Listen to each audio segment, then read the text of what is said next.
Good morning. Today we're going to be reading through Chapter 5 of A Study in Scarlet, the first story of Sherlock Holmes in the whole series. We'll read through all the stories, but we're not just reading the book. We're stopping and talking about interesting vocabulary words, summarizing as we go, talking about expressions, and we're doing it live.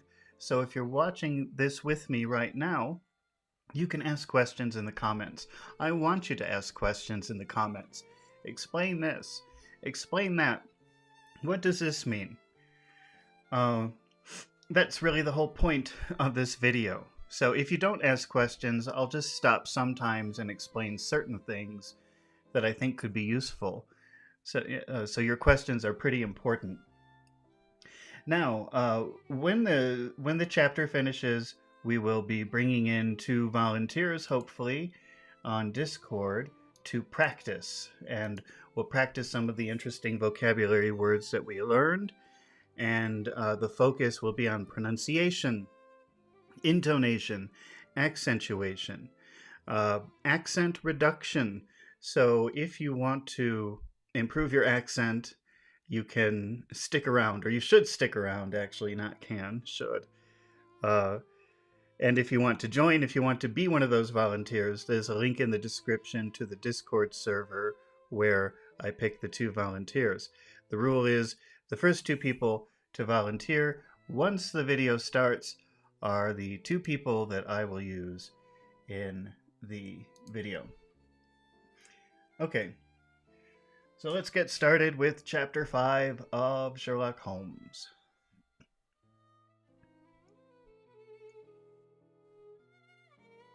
The title is Our Advertisement Brings a Visitor. Maybe we should just summarize what's been happening in the earlier chapters. There's been a murder. Somebody found a dead body in an abandoned house in London. Actually, it was an American who was dead. And under pretty mysterious circumstances, and Sherlock Holmes was asked to come and take a look. And one of the things that was found was a wedding ring, a wedding ring. And Sherlock Holmes has this idea that maybe the murderer, or somebody who was there at the time, really wanted to get that wedding ring back. So what they did was place an advertisement in the paper. And that's what this says. It says, "Our advertisement brings a visitor. Somebody wants that ring. Our morning's exertions had been too much for my weak health. To exert means to spend energy. So to exert yourself means to become tired. So our morning's exertions, that means all the work that we did in the morning that took all of our energy. Our morning's exertions had been too much for my weak health, and I was tired. I was tired out in the afternoon. After Holmes' departure for the concert, I lay down upon the sofa and endeavored to get a couple of hours of sleep. Endeavor is a fancy word for try. I tried to get a couple of hours of sleep.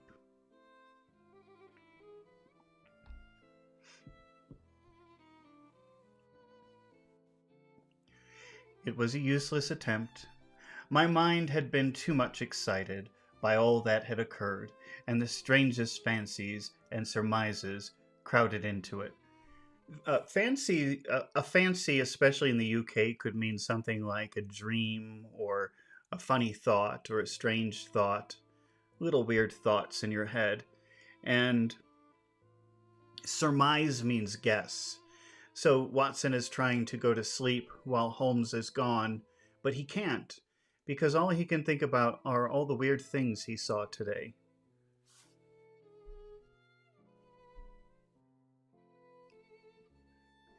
Every time I closed my eyes, I saw before me the distorted, baboon-like countenance of the murdered man.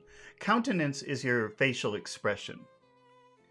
So Watson refers to the dead body as a baboon-like because the jaw was, there was a funny word he used. We had to look it up. I didn't know what that word was.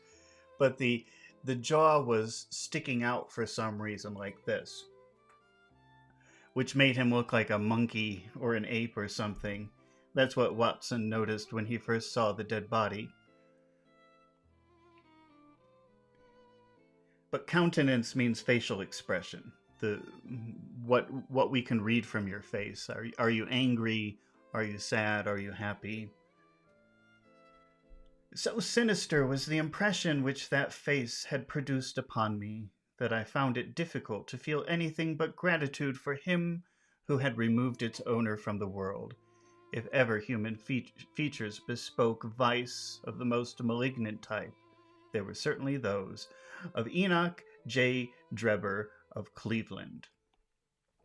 Vice means bad things, all the bad things. Drinking, gambling, other things, anything you can think of like that. Sin, if you know that word. Sin is kind of a religious word, and vice is also kind of a religious word, but it's also used in government, talking about vice. The vice police are police who stop gambling or prostitution or things like that, or drugs.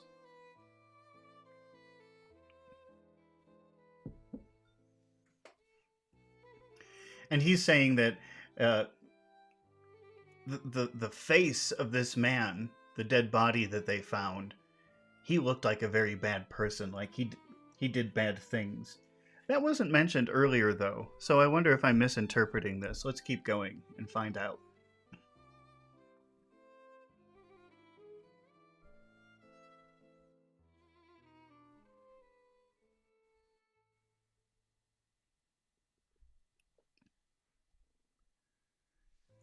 I recognized that justice must be done, and that the depravity of the victim was so condonement in the eyes of the law. Condonement.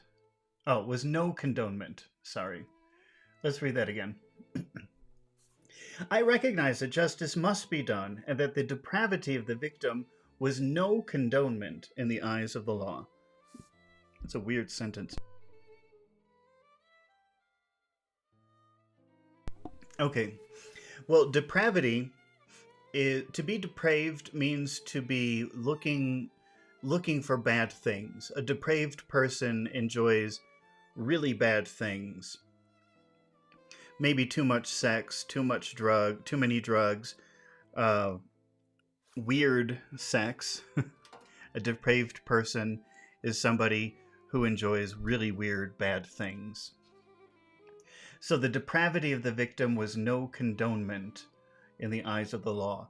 Well, to condone something means to approve something. So I'm not really sure what this sentence means. That the depravity of the victim was no condonement.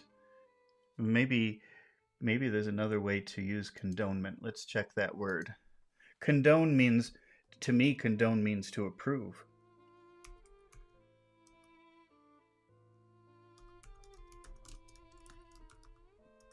I must be wrong, because it doesn't make any sense. Forgive, approve, overlook a mistake.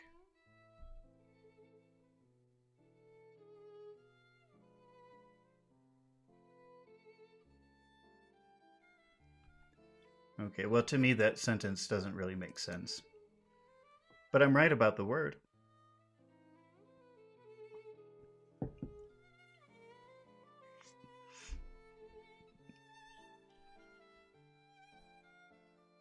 The more I thought of it, the more extraordinary did my companion's hypothesis. A hypothesis, we've actually had that word. A hypothesis is like a guess, an educated guess. That's usually the definition you hear in school.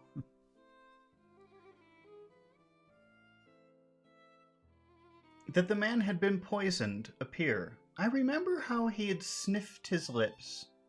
Sniffing is...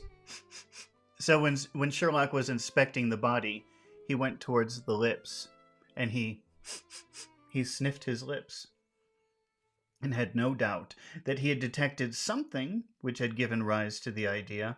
Then again, If not poison, what had caused the man's death, since there was neither wound nor marks of strangulation? But on the other hand, whose blood was that which lay so thickly upon the floor? There were no signs of struggle, nor had the victim any weapon with which he might have wounded an antagonist. As long as all these questions were unsolved, I felt that sleep would be no easy matter either for Holmes or myself. His quiet, self-confident manner convinced me that he had already formed a theory which explained all the facts. Though what it was I could not for an instant conjecture. Okay, that's a really funny phrase at the end. That just means I could never guess. Conjecture is like fancy guessing. It's a fancy word for guessing. He was very late in returning, so late that I knew that the concert could not have detained him all the time. Dinner was on the table before he appeared. So, Watson is saying, I think that Sherlock Holmes knows already what happened, but I have no idea how he knows that, or what he really thinks, or who he thinks did it. And Holmes was very late returning. He just wanted to go to a concert, but he was obviously gone for much longer than that. It was magnificent, he said as he took his seat. Do you remember what Darwin says about music? He claims that the power of producing and appreciating it existed among the human race long before the power of speech was arrived at. Perhaps that is why we are so subtly influenced by it. There are vague memories in our souls of those misty centuries when the world was in its childhood. And summarizing that paragraph is Sherlock loved the concert. That's rather a broad idea, I remarked. One's ideas must be as broad as nature if they are to interpret nature, he answered. What's the matter? You're not looking quite yourself. Brixton Road affair has upset you? To tell the truth, it has, I said. I ought to be more case-hardened. To be hardened by something means that you won't be emotionally affected by it. And a case is like an investigation. And Watson is surprised that he's so disturbed by what he saw because he thought he had been case-hardened. He had seen many dead people in many bad situations in Afghanistan when he was a doctor there. And so he's surprised at his reaction now. He thought he had seen everything, but something has really upset him about what he saw this morning.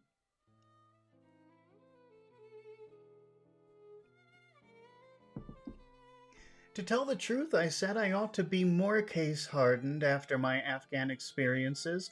I saw my own comrades hacked to pieces at my wand without losing my nerve. Hacking is what you do with, let me show you in case you don't know what this is.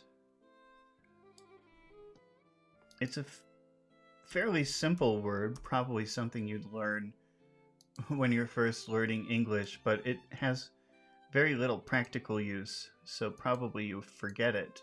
But this is an axe. And what you do with an axe is you hack.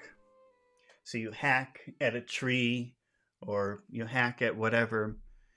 So when he uses that verb hack, I understand that these people were not shot with guns. They were not stabbed with knives. The people attacking them had axes, and they were hacking at them with axes. So that's pretty funny. That one word hack lets you know, tells a story of itself if you know what the word hack means.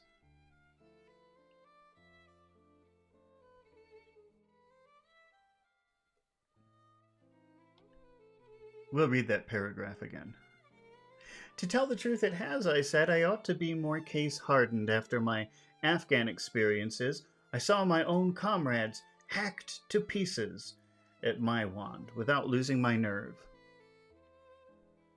I can understand there's a mystery about this which stimulates the imagination. Where there is no imagination, there's no horror. Have you seen the evening paper? No. It gives a fairly good account of the affair. It does not mention the fact that when the man raised up, a woman's wedding ring fell upon the floor. It's just as well that it does not. Why?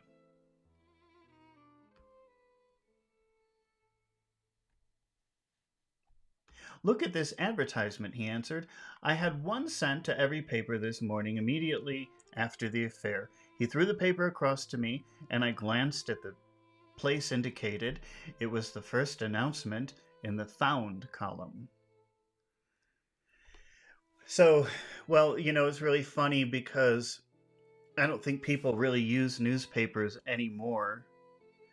And even when they did use newspapers, I don't know how newspapers functioned around the world. So maybe newspapers were a little different, or a little bit different were a little different in your country.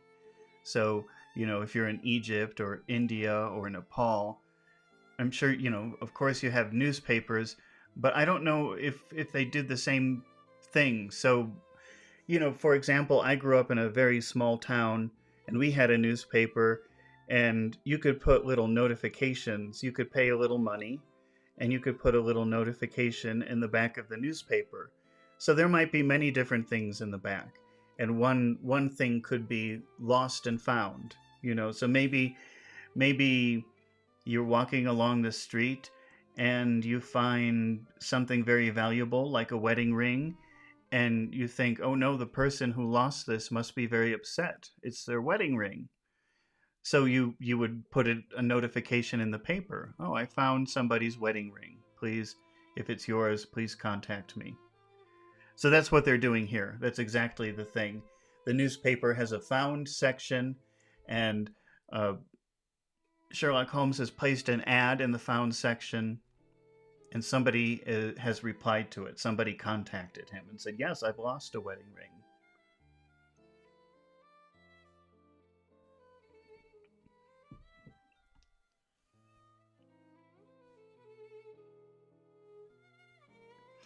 He threw the paper across to me, and I glanced at the place indicated. It was the first announcement in the found section. In the found column. In Brixton Road this morning, it ran, a plain gold wedding ring found in the roadway between the White Hart Tavern and Holland Grove. Apply Dr. Watson, 221B Baker Street between 8 and 9 this evening. Excuse my using your name, he said. If I used my own, some of these dunderheads, that would be idiots. I don't think that anybody would use that word now, dunderhead. It would be funny if you called someone a dunderhead now, but that means idiots.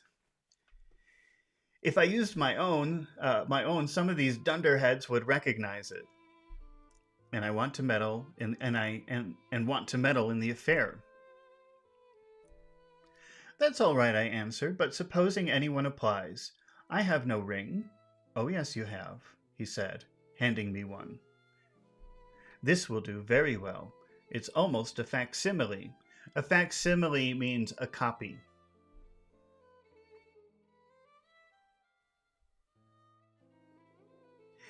And who do you expect will answer this advertisement?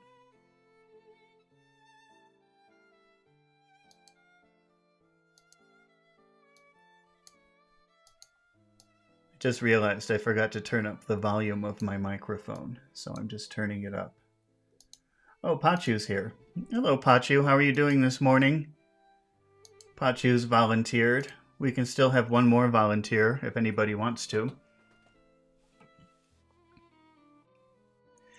Pachu, do you know what a fax machine is? Do people still use fax machines? Those were very popular in the 90s, and possibly even in the early 2000s. I don't know if people still use them, but the reason it's called a fax machine is because it's a facsimile. The paper that you receive through the fax machine is a copy of a paper on the other side. That's why it's called fax. That's short for facsimile. Facsimile means copy.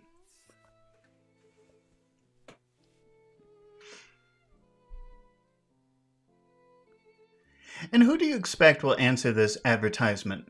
Why, the man in the brown coat, our florid friend, with the square toes. If he does not come himself, he will send an accomplice. Would he not consider it too dangerous? Not at all. If my view of the case is correct, and I have every reason to believe that it is, this man would rather risk anything than lose the ring. According to my own notion, he dropped it while stooping over Drebber's body, and did not miss it at the time. After leaving the house, he discovered his loss and hurried back, but found the police already in possession, owing to his own folly in leaving the candle burning. He had to pretend to be drunk in order to allay the suspicions which might have been aroused by his appearance at the gate. Now put yourself in the man's place.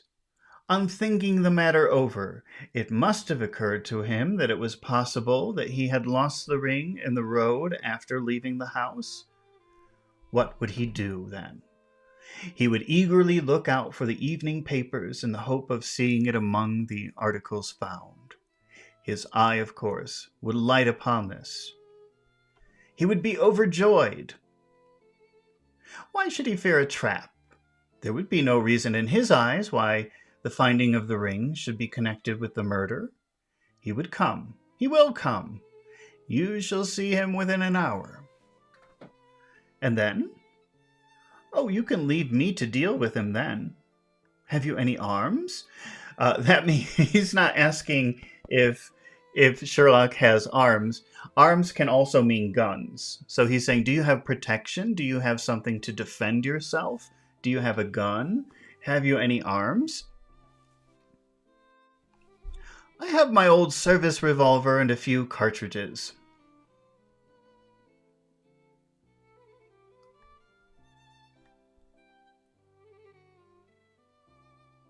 You'd better clean it and load it. He'll be a desperate man, and though I shall take him unawares, it is as well to be ready for anything. I went to my bedroom and followed his advice, and when I returned with the pistol, the table had been cleared, and Holmes was engaged in his favorite occupation, scraping upon his violin. So Holmes is a very good violin player, but most of the time he doesn't play music. He just has the violin on his lap, and he just plays with it, making annoying noises. The plot thickens, he said, as I entered. I've just had an answer to my American telegram. My view of the case is the correct one. And that is? I asked eagerly. My fiddle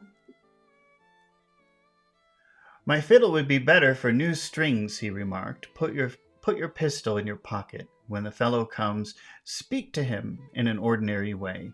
Leave the rest to me. Don't frighten him by looking at him too hard.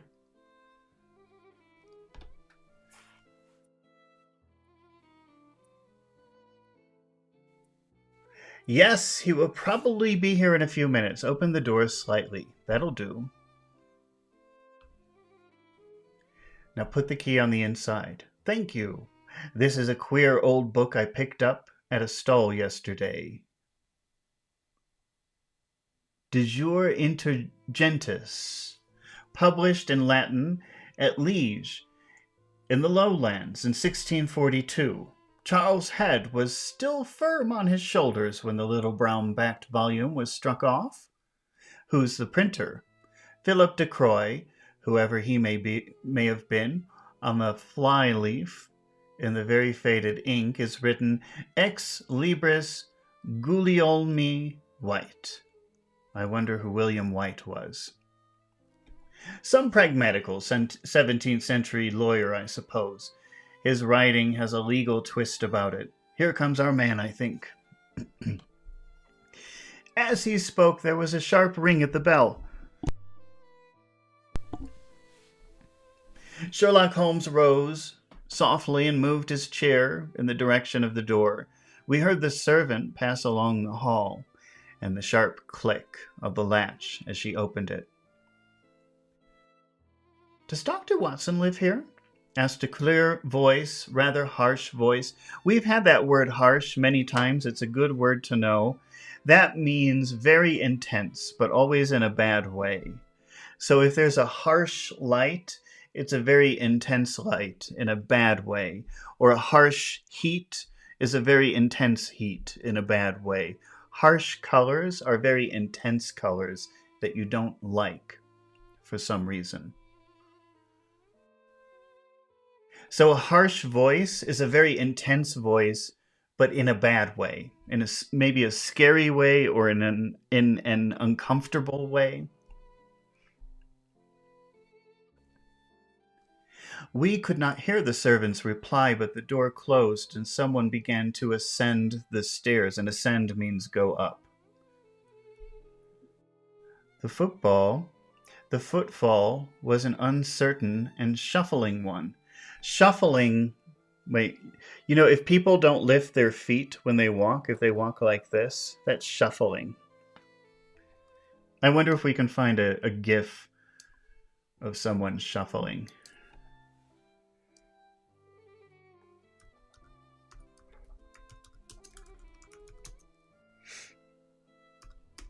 You would definitely hear that. That would be a very noticeable thing.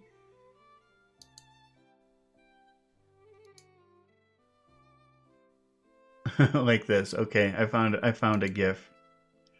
This is from a very funny show in the 1970s. See that's shuffling, when people don't lift their feet when they walk. A lot of older people do that sometimes.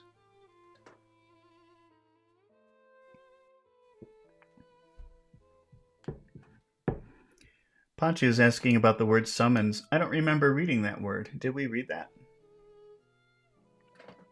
Well, summons means like a request for someone to come and see you. So if you summon someone, you're requesting that they come and see you. But I don't remember reading that. Let's see.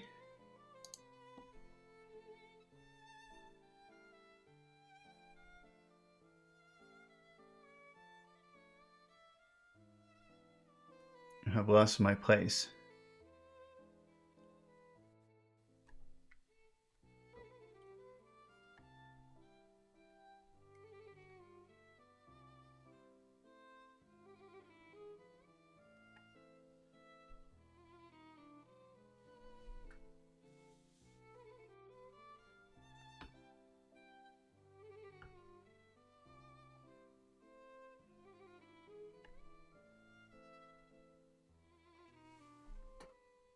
The footfall was an uncertain and shuffling one. A look of surprise passed over the face of my companion as he listened to it and came slowly along the passage, and there was a feeble tap at the door. Feeble means very soft or weak. So it was soft, feeble. Gigi says, glad I found your channel. I'm glad you found my channel too, Gigi. Don't forget to like, don't forget to subscribe, and don't forget to share. Oh, you see, Pachu's always one step ahead of me. Here's my summons. Okay, let's read this again. A look of surprise passed over my face. Oh, wait. We're at feeble tap. Where's feeble tap?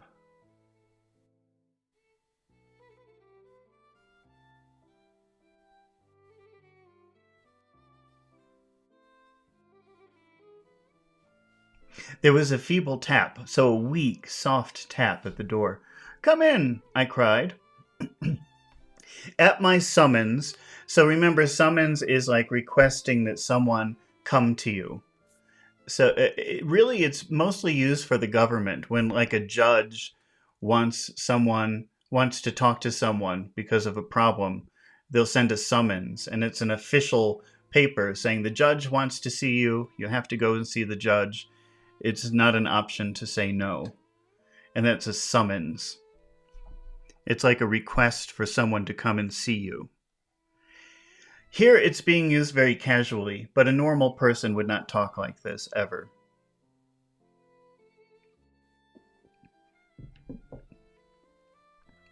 At my summons, instead of the man of violence whom we expected, a very old and wrinkled woman hobbled into the apartment. Okay, hobbling is another kind of walking. Let's see if we can find a picture of that, because I think it would be easier to show you than try to explain it. So let's see. Okay, this is a good hobble here. This is hobbling. That's Kramer. That's another famous TV show. That's hobbling, if you walk like that. So it's an old woman hobbling into the room. They were expecting a big, strong, tall, scary murderer, and it's an old woman.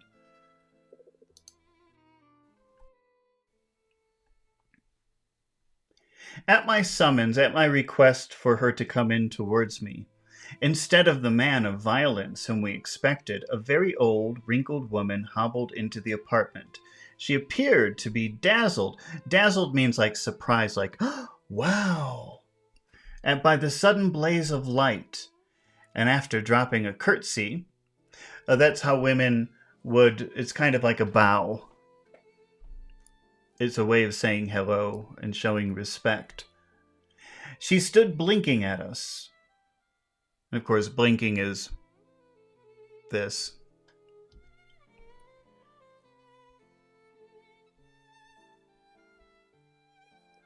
With her bleared eyes. So if there's a blare, that's like a very strong light. You know, if you see a very strong light, you go like this. It hurts your eyes. That's blaring. So she's very uncomfortable with the light in the room, and she's doing this with her eyes. With her blared eyes and fumbling. And fumbling is when you're reaching around for something, trying to find something. So imagine if you have a big bag with a lot of things in it and you're looking for one thing, you'll fumble through the bag looking for that one thing. Or me, I always put a lot of things in my pockets, my keys, coins, everything. So if I want something from my pocket, I have to fumble through my pocket. Where are my keys? Where's the coin? And she was fumbling in her pocket. So she had her bleared eyes and she was reaching into her pocket looking for something.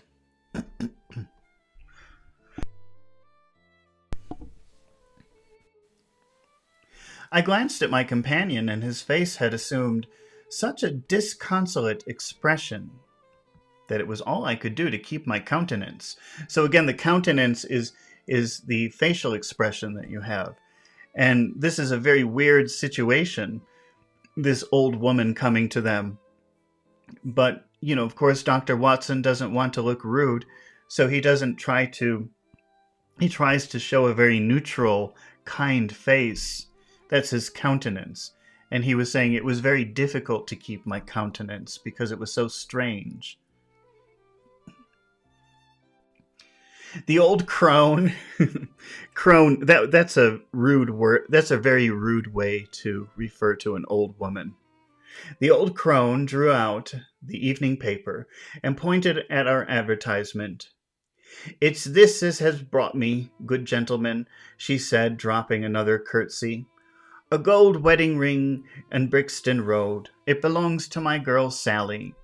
She was married not only this time 12-month, which her husband is steward aboard a Union boat, and what he'd say if he comes home and found her without her ring is more than I can think, he being short enough at the best of times, but more especially when he has the drink.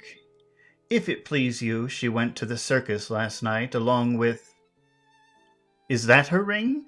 So the old woman is explaining, it's my daughter's ring. And her husband's a really, really tough, intimidating, scary man. And if he ever sees that she doesn't have her ring, that she lost it, something bad will probably happen to Sally. So Sherlock Holmes says, "Is this the ring?" I asked. Or no, Watson says that. "The Lord be thanked," cried the old woman. "Sally will be a glad woman this night. That's the ring." "And what may your address be?" I inquired, taking up a pencil. 13 Duncan Street, Houndsditch, a weary way from here. Weary means tired. We haven't picked any vocabulary words yet today, so we've got Alex volunteering, so we've got Pachu and Alex to participate later. I think we'll use the word weary. Hopefully we haven't used it before. Probably we have.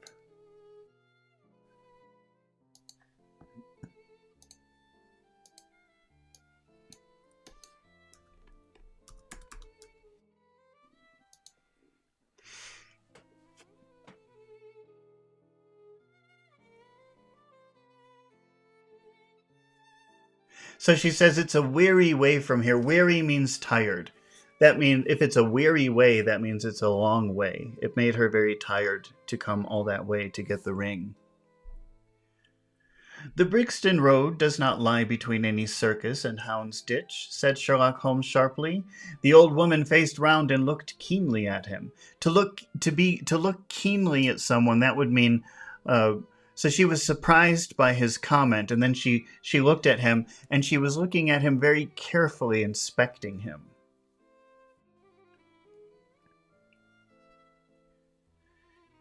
The old woman faced round and looked keenly at him from her little red-rimmed glasses.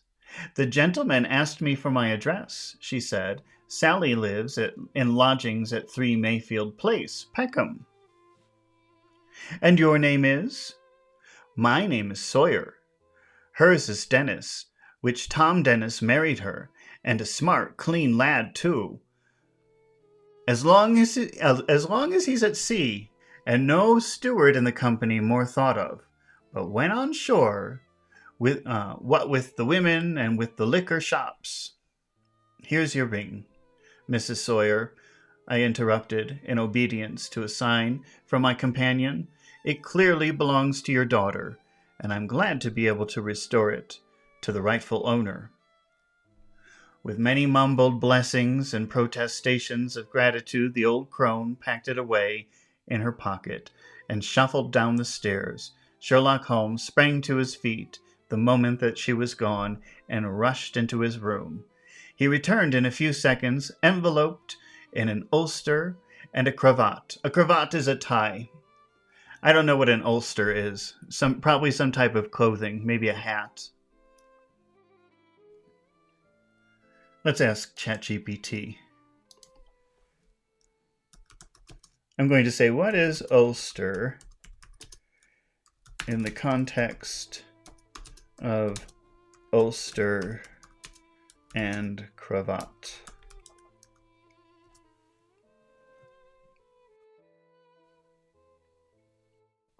A type of coat.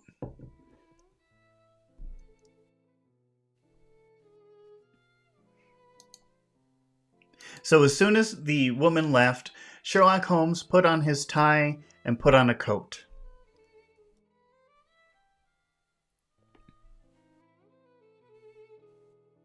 He returned in a few seconds, enveloped in an ulster and a cravat.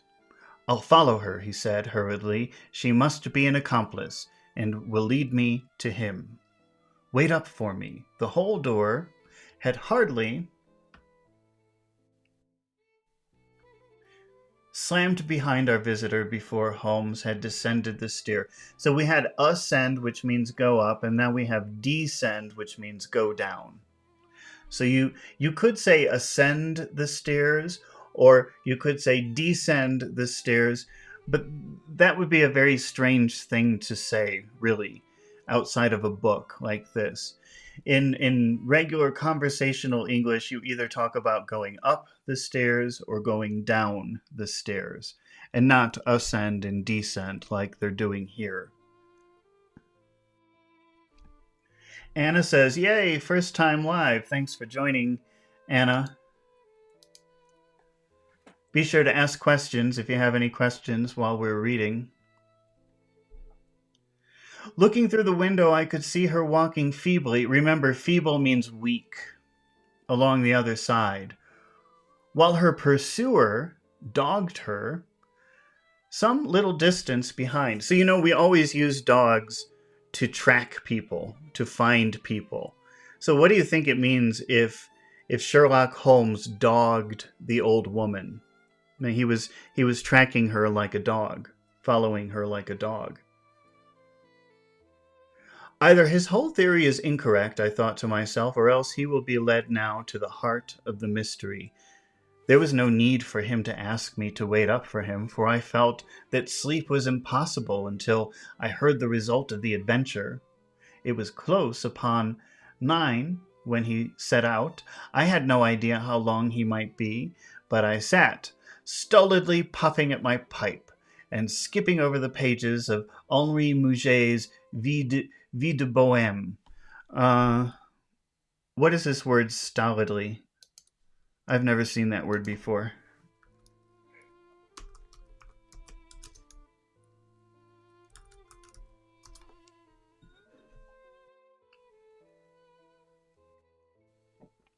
Stolidly means little or no emotion or interest or reaction. So it's like uninterested, calm, unmoving, unfazed. All right, but it's not really a word that you would use in conversation. I've never seen it before. 10 o'clock passed, so he was smoking his pipe with he was just reading the paper or something, just smoking. No, he wasn't just sitting there waiting. He was relaxed. He was fine. 10 o'clock passed, and I heard the footsteps of the maid as they pattered. Pattering is like this. That's pattering. As they pattered off to bed. 11, and the more stately tread of the landlady passed my door, bound for the same destination. It was close upon 12 before I heard the sharp sound of his latchkey, and the instant he entered I saw by his face that he had not been successful. Amusement and chagrin seemed to be struggling for the mastery, until the former suddenly carried the day, and he burst into a hearty laugh. I wouldn't have the Scotland Yarders know it for the world, he cried, dropping into his chair. I have chafed them so much that they would never have let me heard the end of it. I can afford to laugh because I know that I will never be even with them in the long run. What is it then? Oh, I don't mind telling a story against myself. That creature had gone a little way when she began to limp and show every sign of being footsore. Presently she came to a halt and hailed a four-wheeler, which was passing. I managed to be close to her so as to hear the address. But I need not have been so anxious, for she sang it out loud enough to be heard at the other side of the street. Drive to 13 Duncan Street, Houndsditch. She cried. This begins to look genuine, I thought.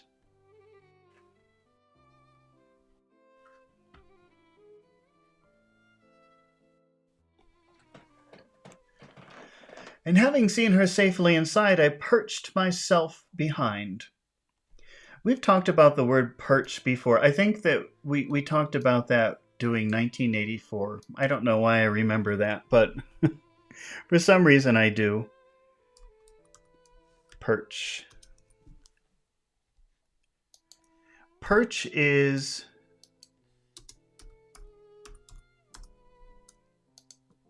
how a bird stands. Because birds do not have flat feet. They don't just stand on the ground. They always have to be holding on to something. And that's a perch. Let me show you a picture. So this is, of course, I don't think I need to show you a picture of a bird standing, but but I just want to show you this is perch. Actually, this thing, the the thing the bird is standing on is called a bird perch. So the birds can perch on it. So if Sherlock Holmes is perched somewhere, it's like he's sitting somewhere like a bird watching. And usually when you talk about something being perched, it's usually high, because that's where birds usually go.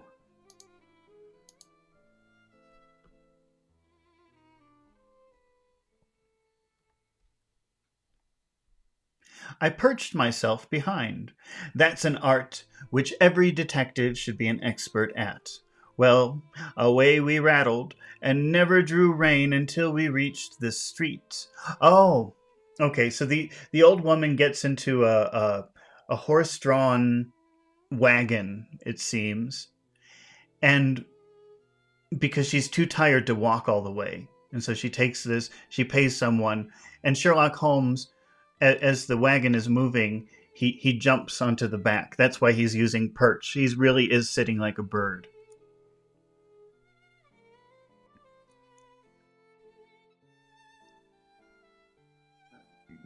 We rattled and never drew rein until we reached the street in question, and I hopped off before we came to the door, and strolled down the street in an easy, lounging way. I saw the cab pull up. The driver jumped down. I saw him open the door and stand expectantly. Expectantly, that means he's waiting for something. He's waiting for his money. Nothing came out, though. When I reached him, he was groping about frantically in the empty cab, and giving vent to the finest assorted collection of oaths that I'd ever listened to. All right, so what's happening is the old woman, her feet hurt, so she decided to take a cab, and she got into the cab. And then Sherlock Holmes perched himself on the back of the cab. When they were getting close to the destination, Sherlock Holmes jumped off and just walked to where the woman was supposed to get out. He saw the cab stop. He saw the cab driver get down. He saw the cab driver open the door. And there was no woman inside. And so the cab driver is saying, where's the woman? Where did she go? Looking for her. So somehow the woman disappeared.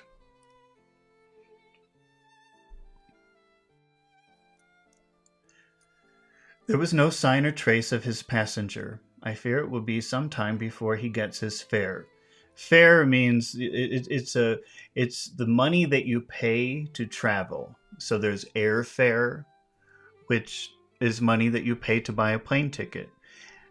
Cab fare is the money that you pay when a taxi takes you somewhere. So the man was...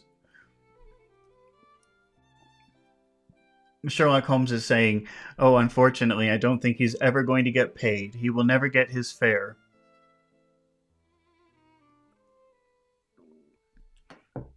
On inquiring at number 13, we found that the house belonged to a respectable paper hanger named Keswick, and that no one of the name, either of Sawyer or Dennis, had ever been heard of there. You don't mean to say, I cried in amazement, that tottering, feeble old woman was able to get out of the cab while it was in motion without either you or the driver seeing her? Old woman be damned. So the reason that Sherlock Holmes is saying that, he's saying that was not an old woman. That's why he's saying, old woman be damned. We were the old women to be so taken in, to be taken in. Okay, I need some vocabulary. I only have weary, but now we've got to be taken in. To be taken in means to be tricked.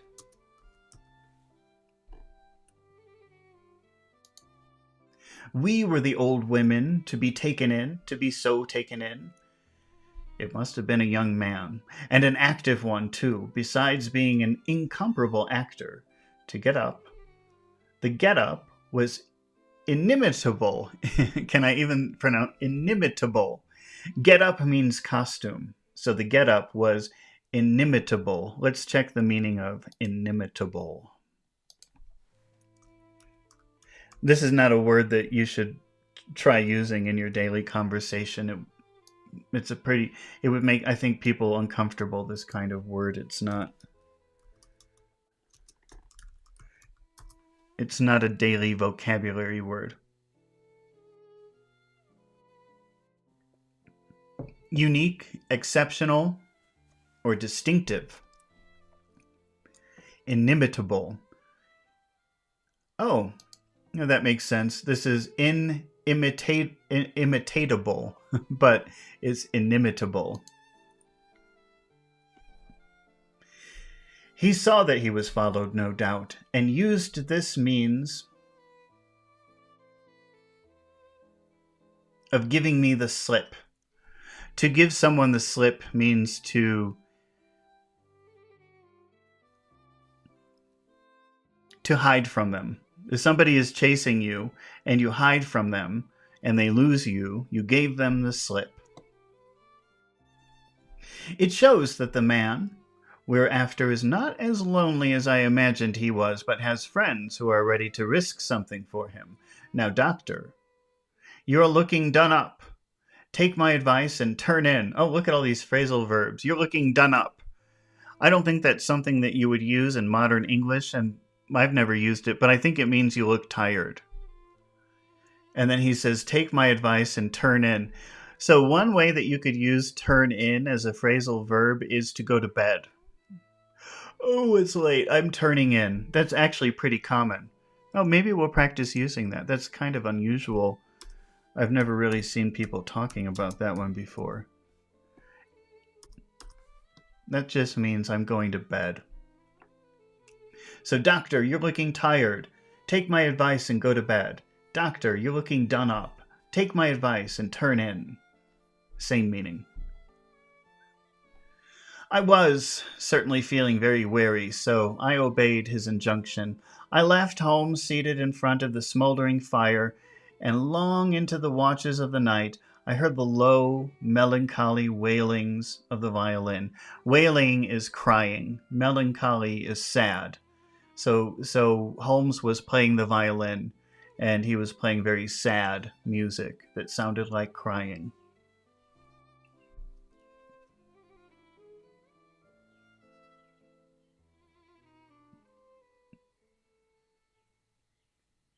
I heard the low, melancholy wailings of his violin.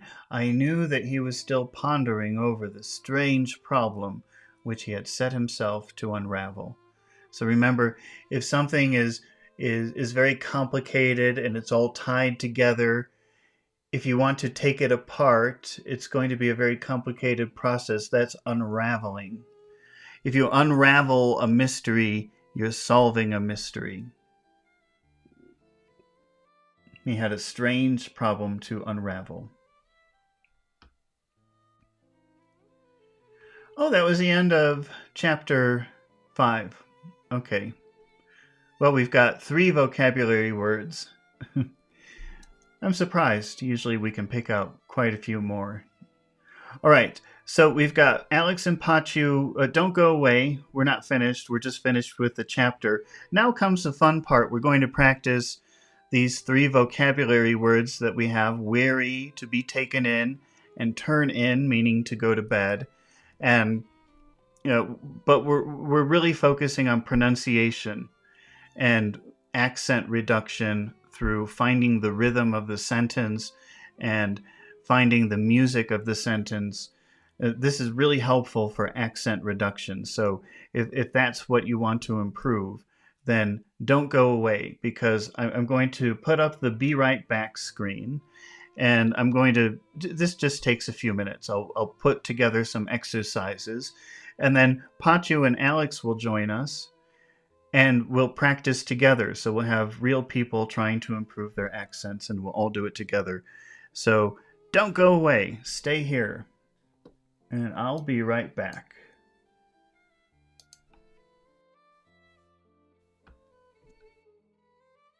Hopefully, if I can get away.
we're back.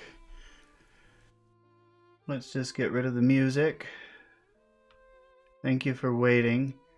Where is the music? Okay. So now we're going to bring in Pacho and Alex from Discord. If you want to have an opportunity to volunteer, then you can just click on the link in the description. It has the information for the Discord server there. All right. I think I better reposition.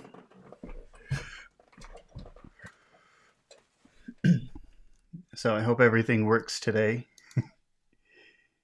Let's see. First, let's bring up our vocabulary words.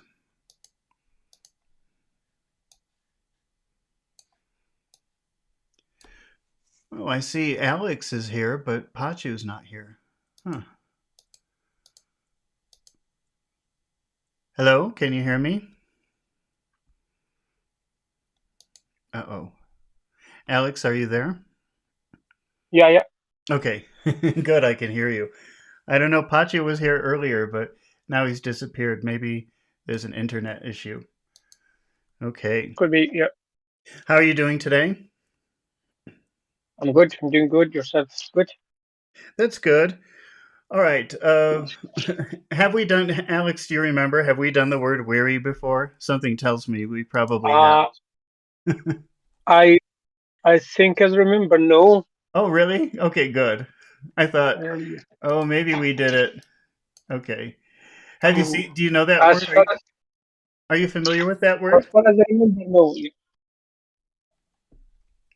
No, we're tired. Weary, no. As a tired, weary, no. Weary means strange. Could be like, but it's different spelling. A weary, Oh, weird well, person. Weird, not weary. yeah, Weird, yeah. you're thinking of the word weird. Weary. Yeah, weird, not weird, yeah. Mhm. Can you say that word again? Weary. Weary, yeah. Yeah, notice though that it has that little secret sound that sometimes when a word has an R in it or an L, there'll be Mhm. a little extra sound that you have to add. It doesn't happen all the time, but it does happen in both of those words. It's not weary, but weary. Weird. Yeah, Weary, yeah. there's Weary, yeah. Weary, that er, sound. Uri. weary, Weary, weary, yeah. Weary, yeah. weary. Okay. Weary, All yeah. right. So it's it's another word for tired. And there are other words for tired too. And we'll just Is practice. Go ahead. What? fatigue as well as tired, Hmm. exhausted. Uh, Hmm. uh, I can't remember, but it's too many words, like you know. So just a second, yeah. I have to take that call. Just a second, yeah. Okay. Let's see. So we've got weary, and then I'll just put the other definitions up here. We've got to be taken in. That's a phrasal verb, which means to. Oh, actually, it has two meanings. I didn't even notice that. Most phrasal verbs do have at least two meanings. So we'll put that definition up here. We're going to Yeah, practice to be taken in as yeah. meaning. Go Sorry, ahead. sir. Sorry, sir. Somebody at the door. Just give me 2 minutes. Okay. Less than 2 minutes. Okay. Just yeah. Sorry for that. That's okay. Apologies for that. So we're going to use to be taken in, meaning to be deceived or fooled. But as most phrasal verbs do have more than one meaning, and the other meaning here that's being offered is to be emotionally affected or absorbed by something. Oh, I was taken in by the book. That means the book took all of your attention. But we're not using that one. We're going to use the first one, to be deceived or fooled. That's how it was used in the book. And then we have turn in, which the way that we want to use it here means to go to bed. So I'm just going to put that here, going to bed.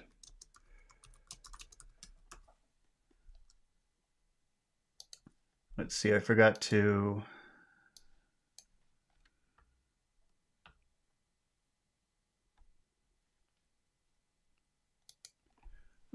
Okay.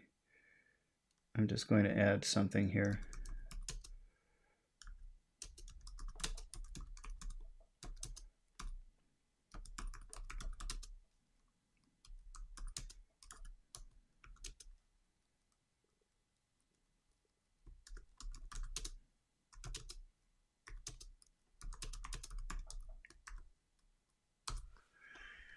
All right. So we're all alone here, and I'm just going to practice with you while we wait for Alex to come back or Pachu to come back from the land of mystery. And we've got weary, and I'm just going to read the exercise, and you can practice along with me. Let me just find it. Hello, sir. I'm back. Sorry for Oh, that. you're back. Okay, that's good. All right. So Alex, if I say she Yes. felt tired, she felt tired. What word are we practicing today that means tired? Weary. Weary. If you just say that very simple sentence, which word is the most important word in that sentence? She felt weary. Weary. Okay. Adjective, I think. No, but the problem is also that you don't want to say she felt weary because all the attention should be on weary and maybe Okay. not she felt. So she felt weary like that. That's how it's supposed to sound. You pick the She felt star. weary. Say it again. She felt weary. Yeah. Yeah, she felt weary. Say it again. Okay. She felt weary. She, yeah, but you're kind of going up at the end. It would be better if you went down at the end since it's the end of a Okay. phrase. She felt weary. Say weary, fall instead of rise. She felt weary. She felt weary. Yeah, like that. That's how you want it. Okay. She felt She weary. felt weary. Yeah. Okay. Let's say she felt weary after work. She felt weary after work. Okay. How about let's use exhausted instead of weary? That also means really tired. Okay. She felt exhausted after work. That's right. So if you want to say the whole phrase correctly or with less accent, then you have to take that word exhausted. You find the accented syllable, which is awe, and you have to exaggerate it. And the other words around it become very small. It sort of becomes like the star of your idea. And that's the rhythm of an English sentence. It's small, unimportant words, big important sound, small unimportant sound, big important sound. It's a rhythm that you have to find. She felt exhausted after work. Which two words am I focusing on, Alex? Work exhausted. Can you say that? I'm exaggerating when I do it. Let me try to say it in a more natural way. She felt exhausted Okay. after work. She felt exhausted after work. She felt exhausted after work. Try to make it a little bit more natural, a little bit less exaggerated. She felt exhausted after work. She felt exhausted after work. She felt exhausted She after felt work. exhausted. She felt exhausted after work. That's good. Now, here's another word for very, very tired. Drained. Try, Drained. Yeah, I know that one. you know Yeah. that one? Drained. Yeah. Okay, can you Yeah. change the sentence using that one? She felt drained after work. After Mm-hmm. work. Yeah, let's try to make it a little more natural. Let's not exaggerate it so much. Let's try to sound a little bit more natural. She felt drained after Okay. work. She felt drained after work. So the two big words that we have are drained and work, and the other words are very small, and that's the rhythm. Small, big, small, big. That's always Always. how English works. She felt drained after work. She felt drained after work. Okay. Can you think what would you say would be the opposite of something like exhausted or drained or weary? Uh, okay. Relaxed, full of beans, energetic. Beans? Uh, Hmm. yeah, there is an idiom like that, full of beans, like I mean a know. I strong know. person. I was laughing because you knew it. That's why. I know the Oh no, expression. Jesus, the amount of words I've learned. It's very hard for any like native speaker to came across, but can't remember. That's the problem. That's That's the funny. problem. Okay. How about refreshed? Refreshed. Refresh, yeah, How would you, can you make that yes. sentence? Let's change the sentence to the opposite meaning using refreshed. Okay, she felt refreshed Mhm. after relaxing, No, work. Don't change or anything after else. Let's just say after work, even though that may be difficult to believe. Let's just strange. keep. Yeah, yeah, strange. Hmm. Yeah, she felt refreshed after work. Okay, but now remember that we have stars in our phrase, and we have to really emphasize those stars. What are the stars of your sentence? Uh, refresh work. Hmm. Can you say that word again? Refresh. Refresh. Where's all the sound in that word? Refresh. Refresh. That would be Refresh. Refresh. And refresh. okay. First syllable or second syllable? The second one. The second one of the Okay. Okay. refresh. Yeah. So what is the best way to pronounce it? Pronounce that word for me and make sure that you're emphasizing the the second syllable. Refresh. Oh, yeah, like that. But say it in the past or the past participle. Refreshed. Re- Refreshed. refreshed. Refreshed. Yeah. Yeah. Okay. So our two big words in that phrase are refreshed and work, Refresh. right? Work. Yeah. Hmm. She felt refreshed after work. She felt refreshed after work. Mm-hmm. Let's make refresh a little bit higher. She felt refreshed after work. She felt refreshed after work. Okay, fantastic. Let's try one more opposite. How about energized? Energized as well. Yeah. I know that word. Yeah. All right, can you change the sentence using energized? She felt energized after work. All right, listen to me say the word and try to think about which syllable has all of the sound. Energized. Energized. Energized. Energized. Which syllable? Energized.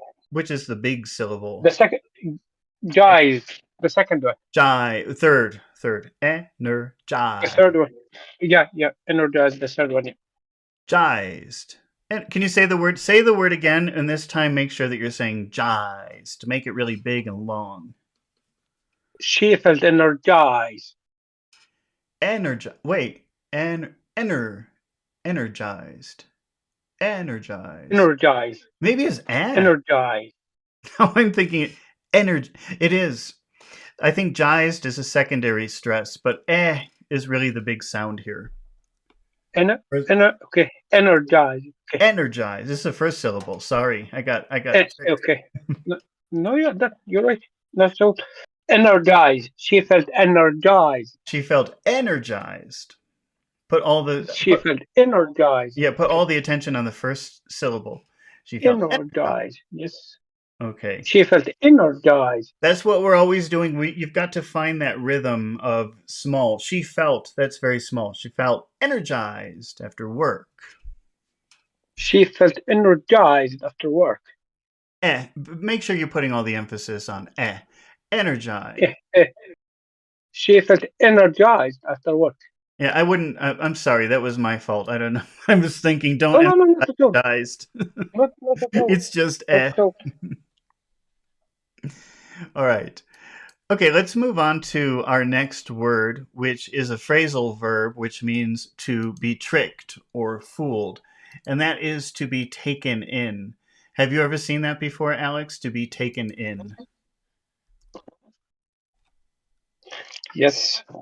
You have seen that before. You've come across that before.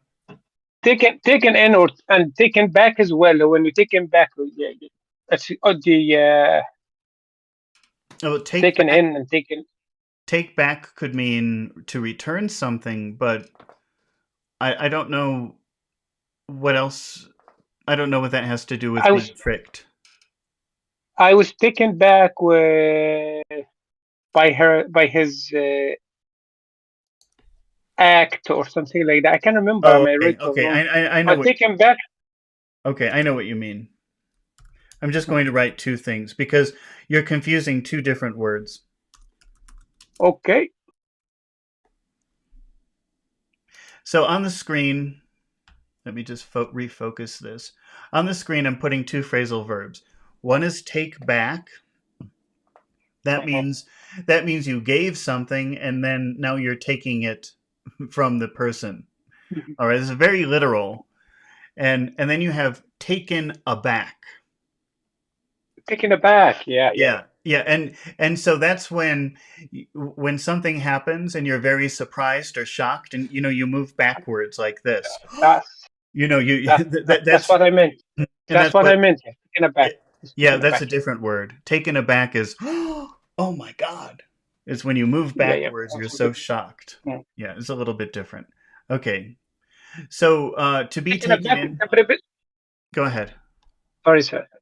The preposition was taken aback. Taken aback and with or by? Taken aback by. I was taken aback with. It could be either, depending on what follows. If you say by, if you say I was taken aback by, then you would have to tell me what was the thing that shocked you. I was taken aback by the accident. I saw an accident, and when I saw the accident, I went, oh. But I was taken aback with. I can't think of anything, but it just would have to be with. Go ahead. I'll look it up. That's okay. But what? Did you say but? Okay. All right, let's try. Oh, wait a minute. Turn in. Oh no, not then. Taken in. All right. The phrase is taken in. Okay. Let's try to combine taken aback. Let me get rid of this. It's confusing me. Mm-hmm. All right. So we've got turn in. Have you ever seen turn in, Alex? That means go to bed. Turn in to bed. Yeah. To go to bed. Well, you don't really say too bad. You just say turn in. I'm turning in. Turn in. Yeah. I'm turning in. That means I'm going to bed. Let's combine them for an exercise, okay? So turning in means going to bed. And to be taken in means to be tricked or fooled. So here's a sentence, Alex. After being fooled, he went to bed. After being fooled, he went to bed. Can you repeat that? After he taken in, he turned it into bed. And he turned it in. Repeat that, please. I did a mistake now. Never you asked me to repeat, that means I did a mistake. After he was taken in. Oh, say that again. Let me hear you say that again. After he taken in. Okay, now is the phrase take in or is it to be taken in? To be taken after he was taken in. Okay, so if the verb to be is part of that phrase, then you're going to have to use the verb to be somehow when you change the sentence. So after he was fooled, he went to bed. How would you change that? After he was taken in. Okay. He turned in. He turned in. How many syllables in turned?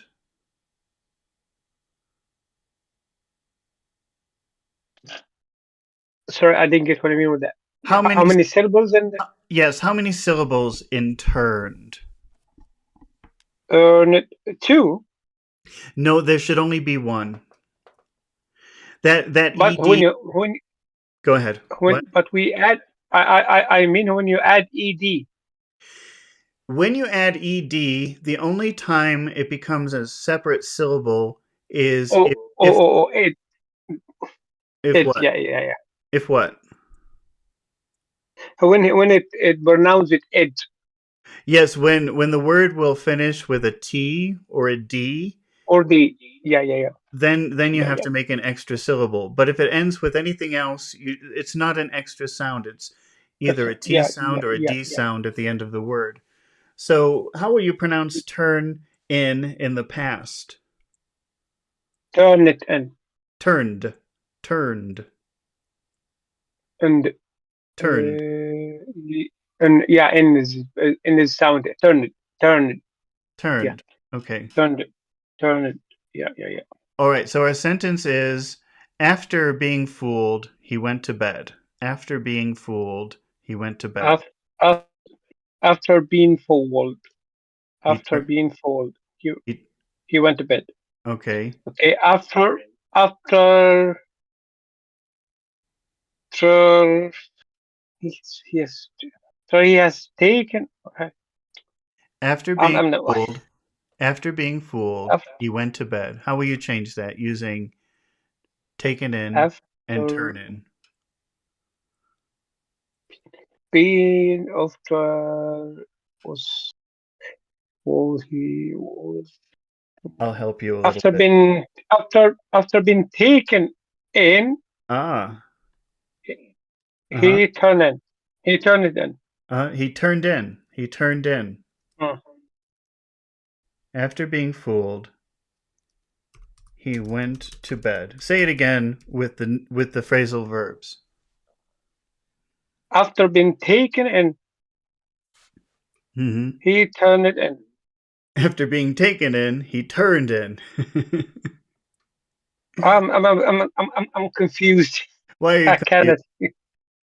I Why? can't make it head or tail for this. I don't Are, know. does that sentence make sense to you, or is so new it doesn't make any sense?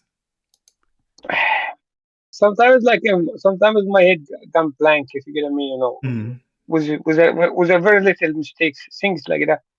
Okay, let's see. After I being find this taken challenging. in, After being full, after being being okay, taken, after he being turned in. no, it doesn't work like that. It will never work like Well, I don't think anybody would that. ever. It's a very weird sounding sentence. It makes sense, and everybody would know what it means, but I don't think that a real person would ever make a No, sentence like that. It no. sounds weird. Yeah.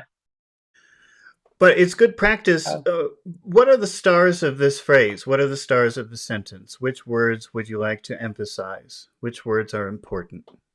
Which words are big? taken and turned it. Yes, why those? Why not because those are phrasal verbs, right? Taken in and turned in. Oh, those are phrasal verbs. Why did you select taken and turned and not the word in? Because it's not literal. That's right. It's very abstract. You could never really understand what Abstract. take in or turn in mean if you had to guess. So it's a very abstract use of the verb. And when you have a phrasal verb that's abstract like that, you always emphasize the verb and not the preposition. The verb, not the yeah. Okay. How would you read that phrase just emphasizing those two sounds? Let's see if we have to emphasize anything else because this is a little bit more of a complicated sentence. But I don't think the sentence structure is right. Um, Why? What's I wrong? don't think What that do you find wrong with it? after being taken in, no, You sound like you're in pain. No. uh, no, actually, no, I don't. You know, after What being taken, do you think? Do you think that structurally there's something wrong with it, or it's just a weird sentence to you? What problem are you having with it? the sentence, the structure is wrong. Oh, I don't think I there's any. think So, are you confused about the timing? What do you, when you say the structure is wrong? What do you mean? You think it's weird to start a sentence with after being taken in like that? Is that strange for you? it's it has to be like it has to be like a past perfect and the Oh, I see. and if you know what I mean, it's or past continuous and simple past or something like I Oh, don't I know. see. I I don't see what you're use saying. it. So you're thinking about verb tenses, and you think that it would be better to say something like, well, okay, first of all, you can do two things with the word after. All right, you could put a noun after that word, okay? After the fire, after the war, after work. You can put a noun after that. Or you could put a full sentence after he worked, after he went to the store, after someone had taken him in. Okay, you could put a full sentence if you want. Is that what your problem is? You think there should be a full sentence there? I,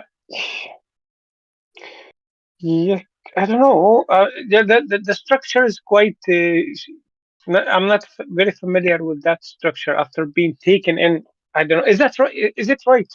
Sure, First of all, is it right? sure. Think about Okay. this. Think about this. It's just maybe that we're Mhm. using verbs that you're not comfortable with, that it seems weird, but it's a construction you would use all the time. After going to the store, I went to the restaurant. Is that a weird Mhm. sentence? After going to the No, store, that's I went to the restaurant. Is that weird? no. That's I don't know. It's okay. It makes sense. Yeah, but that's the same construction. I think you're just uncomfortable with these phrasal verbs. Yeah, that's So now. Yeah, it seems weird to you. I'm going to be yes, yes, yes, yes, yes, yes. Like Now, after now, it works now. after going to the post office, I went to the grocery store. It's a very common construction. Mm. It's just we're using very weird words. So it's I think Mhm. here's another one. Here's an expression. It's throwing you off. Have you ever seen that before? To be thrown off. It was thrown off. Uh-huh. Okay, I think it's thrown off. Me. Be thrown off. This means like directed into something confusing, or you think you understand and suddenly something happens and you feel like you don't understand. Okay. So let's look for some examples. We're digressing. Let's see, but our words are not strong today, so we can talk about other things too. uh, let's see. To be thrown off meaning. Let's see if we get any good definitions. Disoriented. Disoriented. Oh wait, I think I Oh, hear Bacho. Pachi. I think I just We heard have Pachi. Bachos come back. Hmm. Oh, Pachi, can you hear us? Yes, sir. are Yes.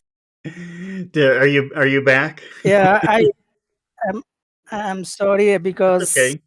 I have some meeting Hmm. after 6 p.m. So I just engaged for 10 minutes and Hmm. I became late.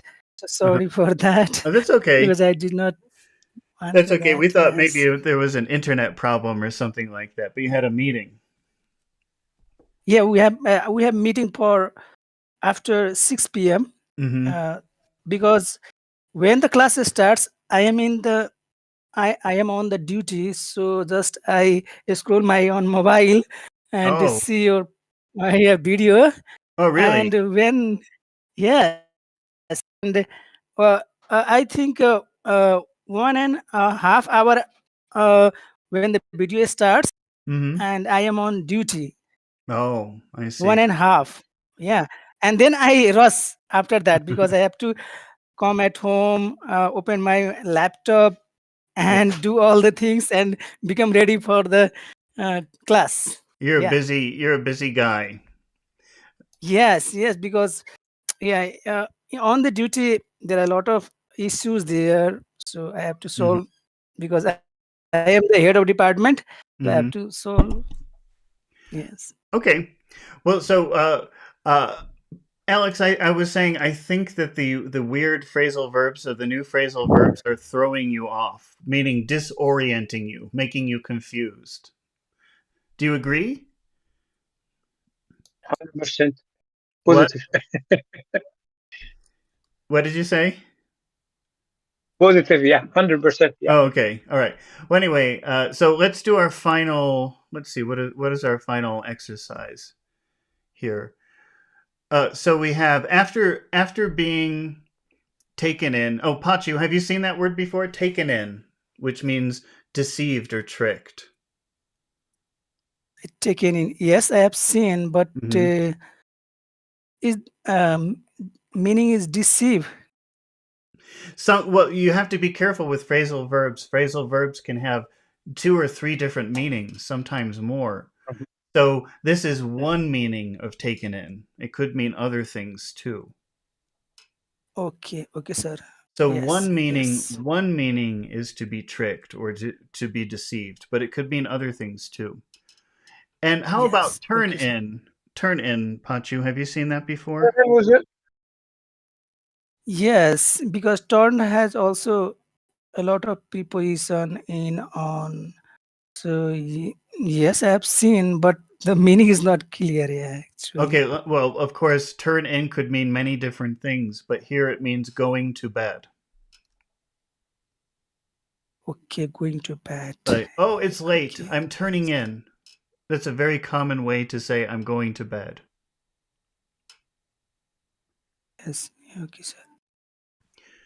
All right, We and had a phrasal verb yesterday about deceiving as well. Sorry for that. what we did? What was it? Do you remember? I don't remember. Just like turn on yesterday was like somebody is turn on your friend. He Oh, turned it on his friend or something. oh, okay. Turn on. If you're using turn Turn on, on it. we know turn on like turn on the TV, turn on the radio, but also turn on has an abstract meaning, which is to betray someone. So, but when you do that, Free or deceive. So Alex, you have to be careful.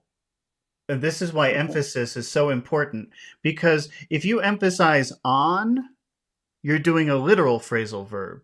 And if you say he turned on his friends, that means that he made his friends sexually excited.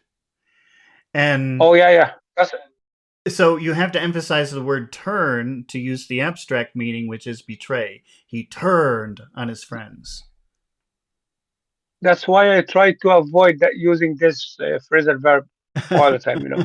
I don't you, because it has you have to be careful. They have 2 very different meanings. He turned on Mhm. his friends means he made them sexually excited, and he turned Actually, yeah, on his yeah, yeah. friends means Mhm. he betrayed them. So you have to be Mhm. pretty careful about that. Okay. Yeah, yeah. Esteban says, "Nice to have you back." Well, thank you for watching, Esteban. Let's see. Okay, so Pachu, we've got 2 phrasal verbs. Yes. We've got uh, We've got to be taken in, which means to be deceived, and we've got turn in, which means to go to bed. If we have the sentence, after being fooled, he went to bed, how would you change that sentence using to be taken in and turning in? Can you try that? After being pulled, Mm-hmm. He went to bed. after being pulled, he went to bed. Now change the sentence using be taken in and turn in.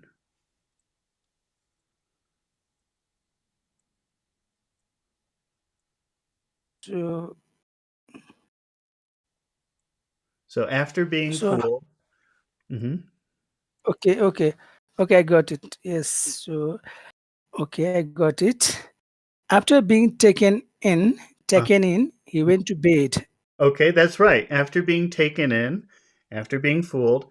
Now, how would you say he went to bed using turn in? Yes. So after being taken in, he turned in. He He turned turned in in. bed. After being taken in, he turned in. After being taken in, he Mhm. turned in. What are the big star words of that phrase, Pachu? So it's taken and it's a turn. Okay. So when you say that phrase, focus on those two big sounds, take and turn. After being taken in, he turned in. After being taken in Mm-hmm. and turned in. Okay, say the sentence though. Don't repeat. Just say the sentence. Say the whole sentence. After being taken in, he Mm. turned in. Okay, but make sure that you emphasize take and turn. Okay. So after being taken in, he turned in. How do you emphasize a word? How do you make the syllable stand out so that it's clear it's a big star? Take in, take in, take Okay. in, Well, take in. taken is two syllables, right? Yes. Which syllable gets all of the attention? The take. Okay, how do you give that attention? What do you have to do to make sure that it's clear this is very important? So is the pause between take in, take in. There's no It's like, pause. What you have to do is make the A very big, very long. Make it long. Taken. okay. So take in, take Taken. in. There's no pause. I don't know why you're talking about pausing. But I think maybe you're confusing what we were doing the other day. When you have two big sounds together, you have to pause because English doesn't like two big sounds hitting each other. So that's usually a place to pause. Yeah. See the concept. Yeah, Mm-hmm. I got from that, but Mm-hmm. yeah, it is not. And Yeah. maybe you're getting confused with that. But there's no pause inside of a word. The way that you emphasize a syllable usually is to make the vowel sound very clear and longer. So after being taken in, he turned in. Can you try that? After be yeah. Okay, sir. After being taken in, he turned in. That's right. You make the vowel sound longer. After being taken in, he turned in. After being taken in, he turned in. Okay. Uh, can you try that again, Alex, please? After he'd been taken in, he turned in. After being taken in, he turned in. All right. So After just being taken in, he turned in. And just notice how the other words are very small and kind of pushed together like one word after being taken in. Maybe we have to emphasize being also. I think I After probably being would taken emphasize in. that word after being taken in. Yeah, I guess I would put some emphasis on be. Okay. After being taken in, he turned in. After being taken in, he turned in. Can you try it one more time, Pachu? After being taken in, he turned in. Okay, let's change it, Pachu. Instead of let's change it with the word deceived and went to bed.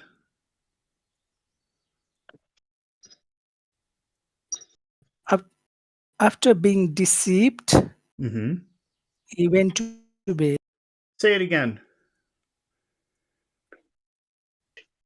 After being deceived, Mm-hmm. he went to bed.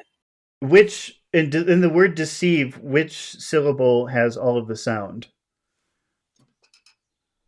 D- Dis, deceived. Mm-hmm. Dis, Deceived. yeah, dis, Deceived. Which one? dis, Deceived. dis, Deceived. deceived, Mm. ibd, deceive, dis, First, okay, I'll say the word two ways. First I'll emphasize the first syllable. Deceived. Or number two, deceived. Which one is correct? Deceived or deceived? yes, Which one? Yeah, second is natural. Okay, you say the Okay. deceived. Yeah, Second, the deceived. second Deceived. And that's an extra long vowel sound. Why? deceived. Yeah, this is due to the D sound. Deceived, Actually, deceived, and it's V. You also there. the V. It's because of the letter V, not because of the D. It's whatever letter is after the vowel sound. Sometimes it will make it longer. V will make a vowel sound longer because it happens down here in the throat. Deceived. Deceived. Okay, so deceived, Mhm. deceived. So that vowel sound is really important because number one of the V makes it extra long. Number two, it's the accented syllable in the word, but also number three, it's a very important word in the phrase. So that's one word that will get a lot of attention. That's one sound that will get a lot of attention. After being Yes. deceived, he went to bed. After being deceived, Mm-hmm. you went to bed. Yeah. Mm-hmm. And it would be even better if you could just make deceived even a little bit longer. After being deceived, Mm-hmm. he went to bed. Can you try that, Alex? After being deceived, he went to bed. Okay. So let's do one more. But I'm going to think of this is a funny word for deceiving someone or tricking someone. So this is a funny word, bamboozle. Have you ever seen that word So before? Bamboozle. no, bamboo, Bamboozle. bamboozle. I not quite sure. Not quite sure. That's when someone tricks you or scams you and deceives you. It means deceive, but it's a funny word. It's more interesting than what we've been using. Bamboozle, bamboozle. Yeah. All right, so our sentence, Alex, is after being deceived, he went to bed, right? Can you repeat that one more time, please? After being deceived, he went to bed. All right. Change it to bamboozle and turn in. After he been bamboozled, Mhm. he turned in. Try that again. Okay, that means I did mistake. Uh-huh. You After did. after, after after he has been after he has been bamboozled, he went to do he turned it in. Now you couldn't put a full sentence after the word after if you want to, all right? But Mm. probably in regular conversation, remember, after going to the store, I went to the post office. Try that without putting a full sentence.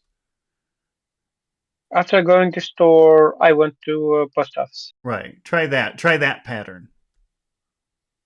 But use bamboozle, After turn in.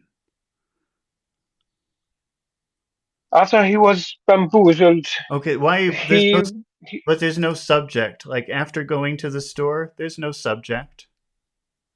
so after going Be after be being bamboozled. That's right. Try it again. After being bamboozled, he turned it in. He turned in. Say it again. After being bamboozled, he turned it in. Okay. Can you try that, Pachu? Yes. After being bamboozled, he turned in. Okay. And what are the important words in that phrase, Pachu? So bamboozle is a bamboozle. Boozle. Bamboozle. Bamboozle. Which sound is most important in that word? Bamboozle. Mhm. Boozle. Oh, double O. Boo, Yeah. boo, right, bamboozle. After being bamboozled, he turned in.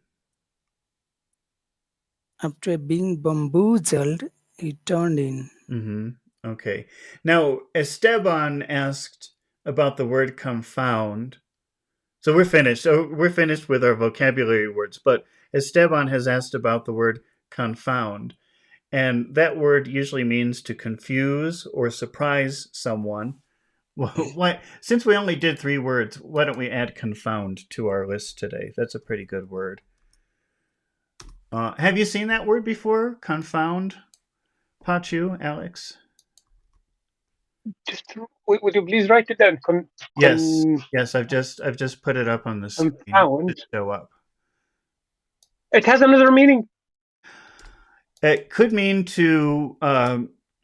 This is just something that somebody, Esteban, who's watching the video, is asking about this word. We're finished with our vocabulary words from Sherlock Holmes, but since we only had 3, we can add confound and practice it for a minute. Confound, confused, confound, surprise or confound, Have you seen confused that before? Or surprise, Have you seen that before, Pachu? Confound?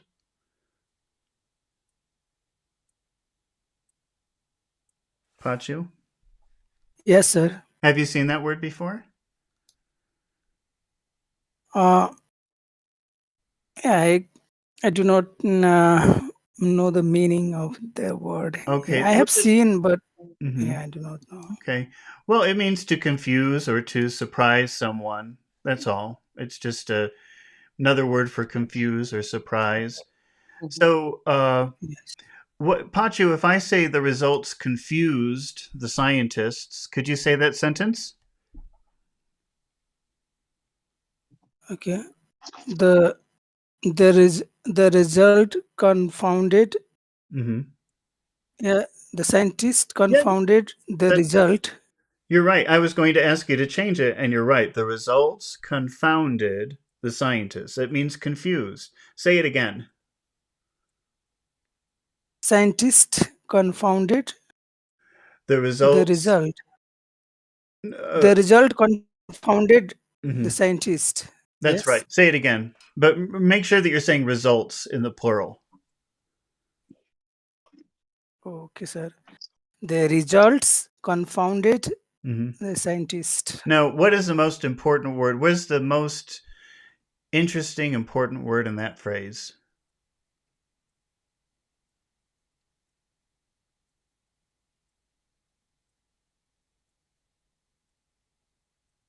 Any idea? Result. Uh-huh. And a confounded scientist. Okay. But what is the number 1 word? What is the big star of the phrase? Is it results? Results. I think the whole point of this sentence is confounded. Yes. Yeah, meaning yes. Confounded the scientist. Don't you agree? I mean, that's really the big word here. Yeah, the meaning of the sentence is on confound. Yeah. Okay. And so how many syllables is confounded? Is confound. 2. Listen. Confounded. Is it 3? 3. There are 3 syllables. Confounded. And which syllable has all of the power, all of the strength? Is a pound. Confounded. Found. Okay, let's just emphasize this one word, okay? There are other words to emphasize, but I want to start with the big star, okay? So let's try not to emphasize the other words. The results confounded the scientists. Just try that. Just emphasize that one word, Pachu.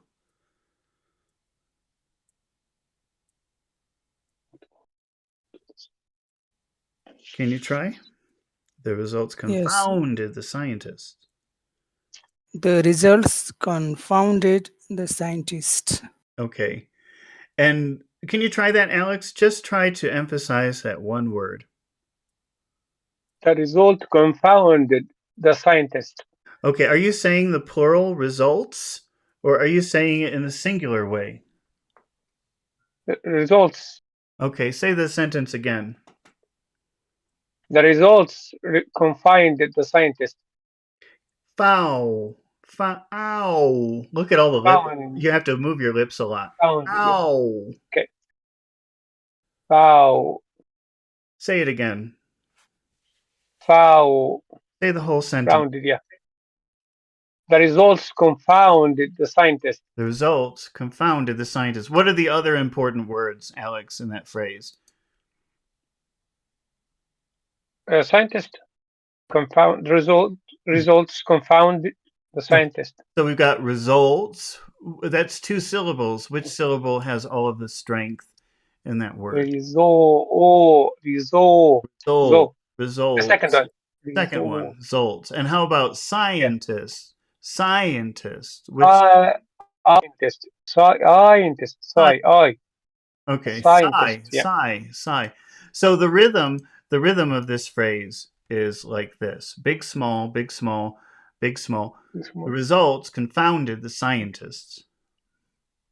The results confounded the scientists. Pachu, can you say the sentence with that rhythm? The results confounded the scientist. The results confounded the scientists. All right, let's change it. So we've got confounded. It means confused or surprised. Pachu, change the sentence using puzzled. Okay. So the results puzzled the scientist. And Alex, can you repeat that, keeping the rhythm? The results puzzled the scientist. How about baffled? Change it using baffled. Puzzled or baffled? Baffled. Yeah, I want you to change. Baffled, yeah. I want you to change the word to baffled. It was puzzled, but I want you to change it to baffled. The result baffled the scientist. Are you saying result singular or result plural? The results baffled the scientist. Can you try that, Pachu, keeping the rhythm of the sentence? The results. The results baffled the scientist. This all means confused. Okay. Pachu, can you change the sentence using perplex? Okay. The results perplexed the scientist. Perplexed the scientists. Keep the rhythm. The results perplexed the scientists. Results perplexed the scientist. Can you try that, Alex? The result. Go ahead. Do it again, Pachu. It's okay. Okay. The results perplexed the scientist. Can you try that, Alex? The results perplexed the scientist. Say that again. The results perplexed the scientist. Okay, is perplex an important word? Yes, sure. And so, how many syllables does that have? Perplexed. Perplexed. Perplexed. 2. 2. Okay. So you've got to which syllable really is big in that word? The second one. All right. So it sounds like this: perplexed. Perplexed. You have to give me a really nice big E. Perplexed. Like that. Perplexed. Perplexed. The results perplexed the scientists. The results perplexed the scientists. Normally, the verb, the stress in the second syllables in the verb, yeah? Oh, I don't know about that. I'm not sure.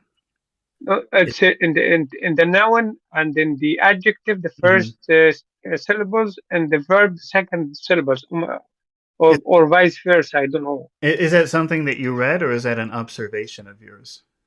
No, that's something I studied before. I read it before. Oh, really? Yeah, I don't know. To me, I will look it up. I will look it up. I confirm it next time. Yeah, to me, because to me, I think that there's such a variety of words that there isn't exactly a one-size-fits-all rule for that. So I haven't. That's the English. That's normal with English. But when we have rules, if we could have it like apply to 90% or 80%, that would be great. But normally in English, there's no rules. It's more like 50-50. That's why I try to. That's why I try to avoid the rules. I mean, it's probably better if you just pay attention when you're learning the naturally. word where it is, and Yeah. then you don't worry about it because it only works like half the time. Okay, But go but ahead. yes, no, sorry. But What? with a person like me, I've learned so many words, so Mm-hmm. I that's for a person to start from scratch. That would be the right advice. But for one, I need to go back to relearn all the words. I'm going to. Yeah, or just pay attention. When you hear the word, just notice where Well, that listen, big yeah. sound is. It's very important. Okay, just very quickly, Esteban says the context was that a person was upset by the omission of information from another person. Oh, on purpose? If it was on purpose, maybe the other person confounded your friend. But that's not a very common way to use the word confound in contemporary English. That's maybe the way that they might use the word in Sherlock Holmes. Probably will encounter that when one person confounds another person, it's like they tricked them or ruined their plans. But that really isn't something that you would use in contemporary English, I think. I wouldn't. I've never said that. And I would think it would be weird if somebody did say that to me. And then Esteban also says, stagger be a synonym? Stagger what? Stagger is usually like uneven walking, but it can also be like the uneven giving of something, but I'm not sure what the context is. And is dupe a synonym for trick? Yes, it is. All right. Well, I think we have to finish here for today. So thank you, everybody, for watching. Thank you for your questions and comments. I hope that you come back. Are we doing this tomorrow? Oh, no, we're not doing it tomorrow. Sunday. I think the next time we will do this will All be right. on Sunday. So hopefully Okay. I'll see you on Sunday. Okay? Okay, sir. Have a good day. Thank you for watching. Hope to And see you you. too. Thank you. Thanks. Thanks to Bye-bye. you. Thanks to you, man.